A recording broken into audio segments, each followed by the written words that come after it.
ഊണ് കഴിക്കാൻ പോണേണ്. Fish fry ഉണ്ട് കേട്ടോ. ആദ്യം തന്നെ വെച്ച് നമ്മുടെ നല്ല ബ്രാൻ കളയാത്ത റൈസും മറ്റേതും കൂട്ടിയിട്ട് സാധാ റൈസും കൂട്ടിയിട്ട് അപ്പോൾ ഹാർബ് കുറക്കാൻ വേണ്ടി. പിന്നെ നമുക്ക് ഇത് ചെമ്മീൻ ഫിഷ് കറിയുടെ സാമ്പാർ, അവിയലെടുക്കുക. ഈ അവിയലും ഫ്രൈയും ഒക്കെ നമ്മുടെ വീട്ടിൽ താഴെ താമസിക്കണവർ, ശരിക്കും ഞങ്ങളാണ് ഇവിടെ താമസിക്കണത്, അവർ ഓണറാണ്. അപ്പം അതാണ് എനിക്ക് രാവിലെ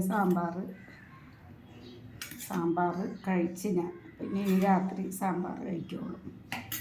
പിന്നെ എന്താ കറി? പപ്പടം എടുക്കണം.